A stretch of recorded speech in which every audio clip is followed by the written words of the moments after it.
Dear students of medicine and allied sciences, I am happy to reach you through this video presentation on revision of histology.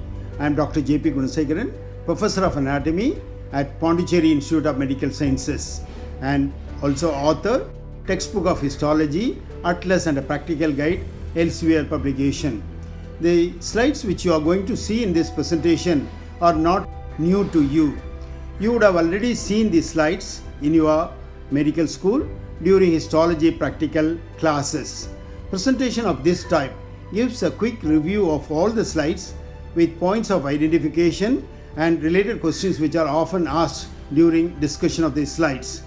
The whole histology is divided into 18 presentations, each of which is of 15 to 20 minutes duration. So the entire histology can be covered in 5 to 6 hours of viewing and listening. Now let's go to the presentation. This presentation deals with lymphoid system. Lymphoid or immune system is involved in protection of the body against invasion of microorganisms by producing specific immune response. The cells responsible for immune response are lymphocytes, which are of two types, namely B and T lymphocytes. Both B and T lymphocytes, after being processed in bone marrow and thymus, they migrate to other peripheral lymphoid organs to initiate immune responses. The defense mechanism mediated by B lymphocyte is called humoral immunity, whereas the one mediated by T lymphocyte is called cell-mediated immunity. The lymphoid system consists of lymphoid tissue associated with mucosa of some tubular organs called MALT, mucosa associated lymphoid tissue, and some discrete lymphoid organs like lymph node, spleen, thymus, and palatine tonsil. We are going to see the structure of these discrete lymphoid organs in this presentation. First, we will see the structure of lymph node. This is a schematic picture of lymph node. Lymph nodes are oval or bean-shaped structure found along the course of lymphatic vessels, that is, along the lymph stream. Each lymph node has many afferent lymphatic vessels which enter the lymph node through the convex surface, whereas the efferent lymphatic vessels leave the organ through a concave depression called hilum at the opposite side. As the lymph percolates through the substance of the lymph node, lymph bone's microorganisms are removed, thereby localizing and preventing the spread of infection. Like any other solid organ, lymph node is made of stroma and parenchyma. The stroma is the connective tissue component, which includes a thin capsule with a subcapsular sinus beneath it and trabeculae with peritrabecular sinuses around them. The other component is the reticulum, present in the form of a meshwork of reticular fibers and cell, giving structural support to the parenchyma. The parenchyma is the functional component of the lymphoid tissue present in the interior and is divided into cortex, which contains the lymphatic nodules, and beneath the cortex there is an area of dense lymphoid tissue or the deeper part of the cortex, and it is known as the paracortex, which is chiefly populated with T lymphocytes. And so the paracortex is a thymus dependent zone in a lymph node, and the deeper part is known as the medulla, which is made up of the medullary cords and medullary sinuses. Now let's see how the lymph flows through the lymph node. The lymph is brought to the lymph node by the afferent vessels, and from the afferent vessels the lymph is poured into the subcapsular sinus. From the subcapsular sinus it goes to the peritrabecular sinus. From the peritrabecular sinus goes to the medullary sinus, and from the medullary sinus it goes to the efferent vessels. As the lymph percolates through these sinuses, microorganisms are removed from the lymph. This is a section of lymph node under low power, stained specially for the stroma of the lymph node, which we have already seen. It includes the capsule, the trabeculum, and the reticulum made of reticular fibers and cells. This is a panoramic view of lymph node stained with hematoxylin and eosin, depicting the architecture of the organ. Here one can see the darkly stained cortex containing lymphatic nodules and the lightly stained medulla containing medullary cords and medullary sinuses. Note the thin capsule. Deep to the capsule you can see the subcapsular sinus. This is a higher magnification of part of the same lymph node, showing the cortex and the medulla. In the cortex you can see the lymphatic nodules, and in the medulla you can see the medullary cords and medullary sinuses. These cords and the lymphatic nodules are made of typical lymphoid tissue. That is, they are made mainly of lymphocytes, whereas the medullary sinuses and the trabecular sinus and subcapsular sinuses are made of atypical lymphoid tissue composed of lymphocytes, macrophages, plasma cells, etc. This is a H&D drawing of lymph node, which can be identified by the presence of lymphatic nodules in the cortex, subcapsular sinus deep to the capsule, medullary cords and medullary sinuses in the medulla. Now let's see the structure of the spleen. Spleen is found along the course of the bloodstream. It filters the blood from blood-borne antigens and microorganisms.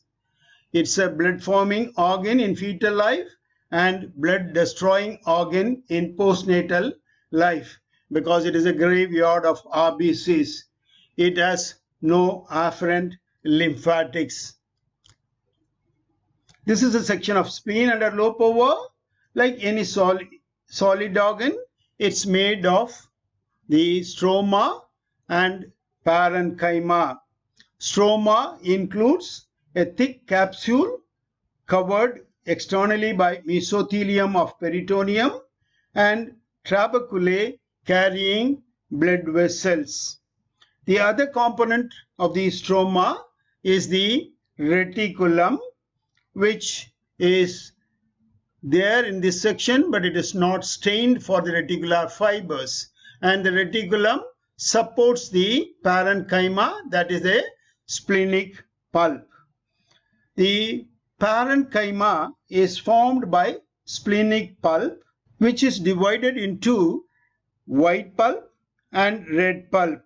Under higher magnification, you can make out the structural details of the pulps. White pulp is made of aggregations of lymphocytes around a arteriole called central arteriole. Though the lymphocytes are mainly B lymphocytes, the ones around the central arterioles are T lymphocytes and are collectively called periarterial lymphatic sheath, PALS. Red pulp is made of splenic cards and splenic sinuses. The cards are the darkly stained ones and the lightly stained one is a splenic sinus. The splenic cards are modified lymphoid tissue often infiltrated with RBCs, whereas the sinuses are true blood sinusoids found in between the cards and are lined by fenestrated discontinuous endothelium. These fenestrated endothelial cells are flat spindle-shaped cells arranged parallel to the long axis of the splenic sinuses, and these cells are held together by the reticular fibers. Often these, because it resembles like a barrel, and these endothelial cells are often called as the stave cells. This is a H&D drawing of spleen.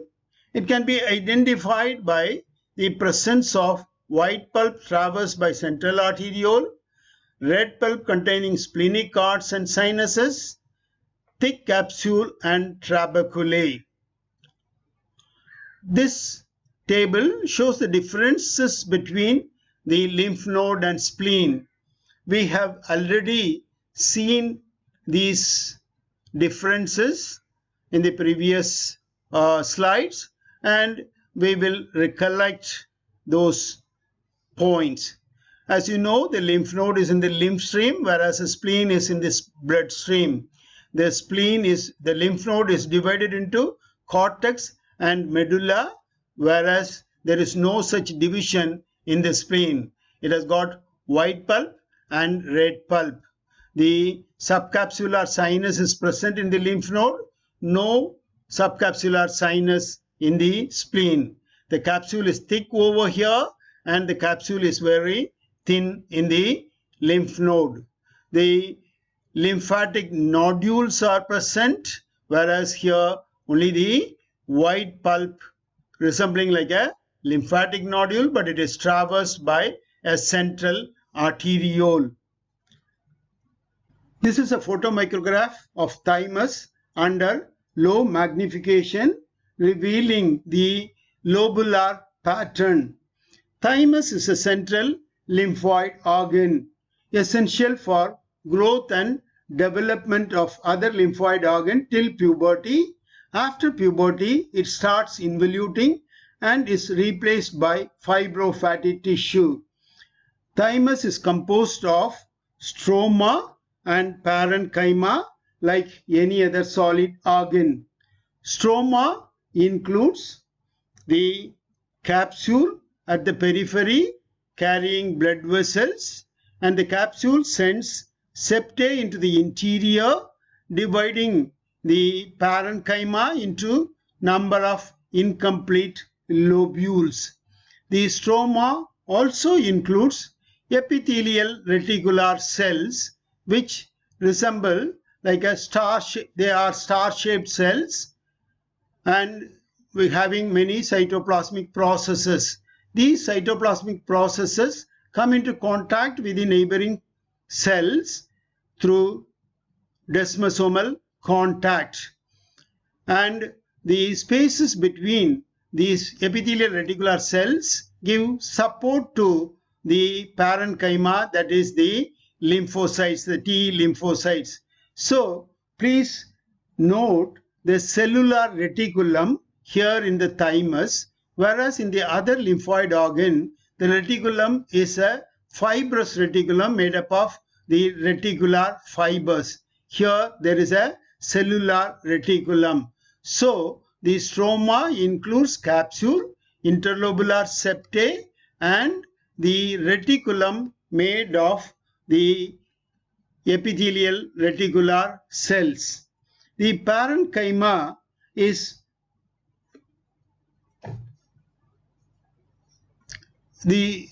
formed by lobules of lymphoid tissue made of T lymphocytes. Each lobule has got a darkly stained cortex and a lightly stained medulla.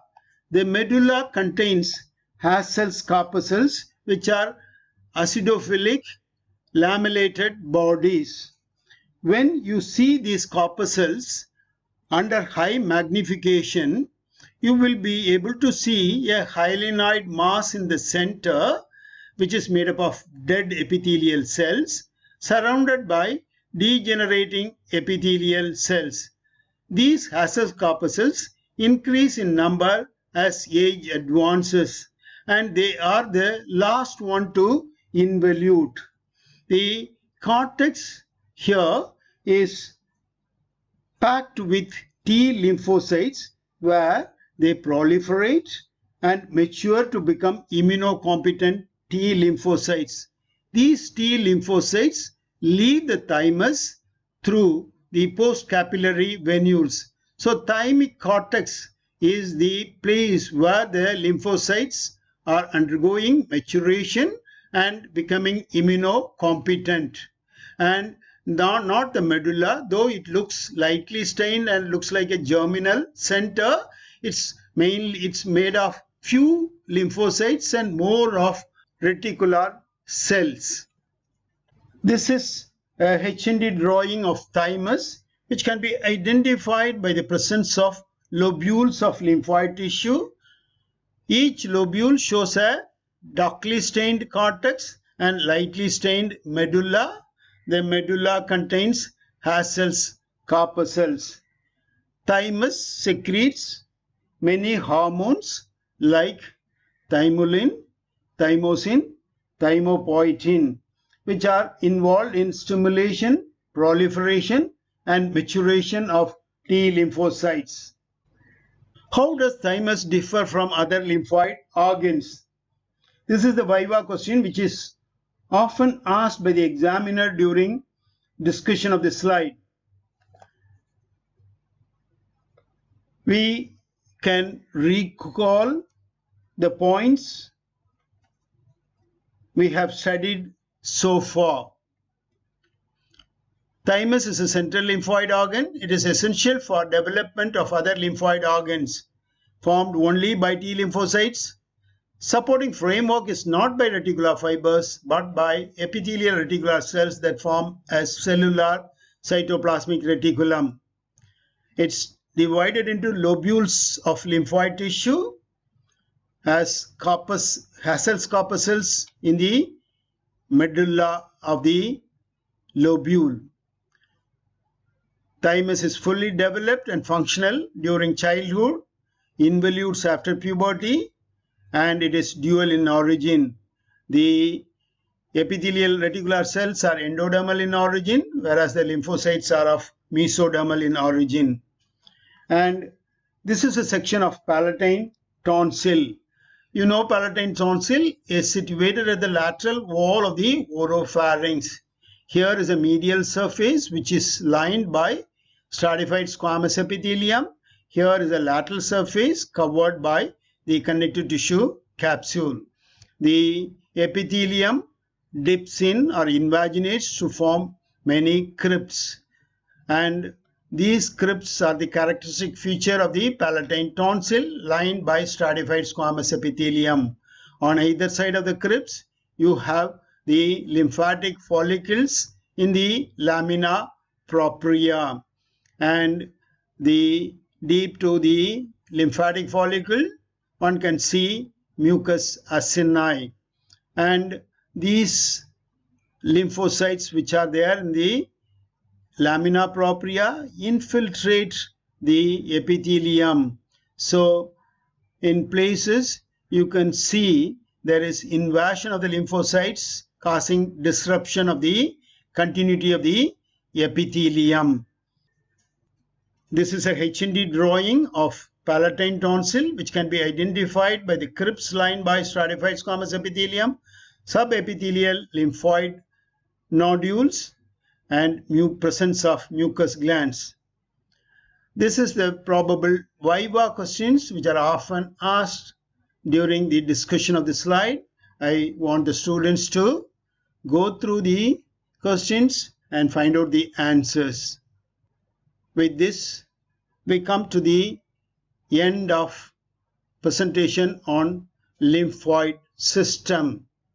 Thank you very much for watching.